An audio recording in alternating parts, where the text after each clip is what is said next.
Hello, welcome back to Cooking with McNeill's, WLCN. Today we're going to be working with another fine local low-country ingredient, crab. We've got some two recipes we're going to be doing today. We're going to make a crab cake recipe and a crab dip recipe. Melinda's going to be mostly talking about the crab dip. I'm going to be working on the crab cakes over here. So what we've done is we've started with onion, celery, and carrot. And there again, all the amounts you need for these things you can find on the WLCN website. Our recipes will be posted there. Now, a lot of people start off by sauteing in oil the carrots, celery, and onion, but what I like to do is I start off with water and I steam it. We're cutting out a little bit of fat that way. We're going to get enough fat from our cream cheese in here. You're going to love this crab cake recipe.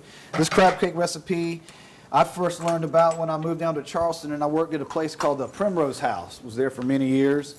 At the time, the people running the Primrose House had discovered this crab cake recipe there that had been around since they don't know when. Whoever got it before them and the guy before them and whatever, it was inherited and passed on down. No one really knows where it came from. Found on a bookshelf. It was found on a bookshelf in the old Primrose House. And I've done a few tweaks here and there to it, but it's like anything. You know, one of the things I want to impress upon y'all is recipes are guidelines, and you just take it and you go with it and you do what you want to with it. You make it yours. You take this recipe, you change one or two things, and that's now your crab cake recipe. So what we've done here is we've not really sauteed, we've kind of steamed our vegetables in some water. And now we have some cream cheese. This is really the key ingredient of our this crab cake recipe. Most people use mayonnaise in their crab cakes, but we like to use the cream cheese, and it gives it a much richer and just a better flavor all in all. You can see this cream cheese is starting to blend in very well. You want to get it all the way blended in so you don't have any cream cheese lumps in your crab cakes. And there again, I had this cream cheese sitting out since last night, so it's nice and room temperature.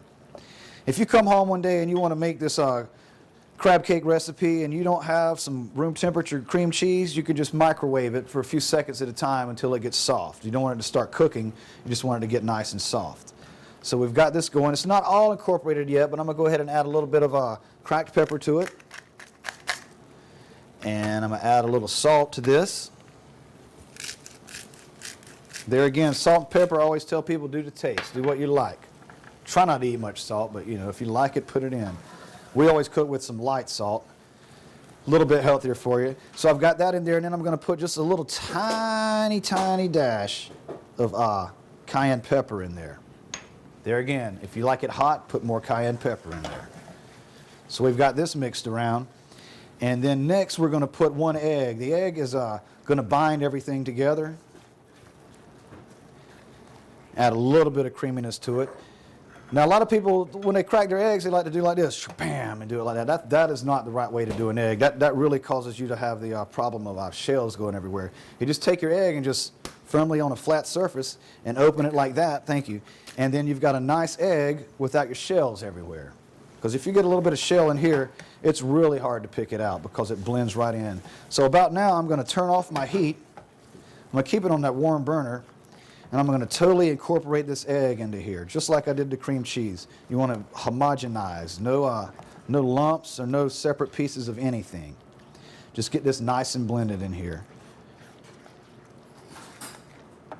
Now, the next step we're going to put in is some breadcrumbs. I like finely ground breadcrumbs. You can use chunky breadcrumbs if you like, but I like the finer ground ones. You can use herbed breadcrumbs if you want to, or these are plain breadcrumbs. I actually like to keep my old end pieces out of my bread, or any stale bread I have. I keep it in a bucket, and when I get ready for breadcrumbs, I just put it simply in a food processor and grind it up, and I've got breadcrumbs. So you can see how now it's starting to thicken. So I've got just about, our last ingredients to go in there is some fresh parsley, which you know by now we love to cook with fresh parsley. It's good for you, it's loaded with vitamins, and it tastes wonderful.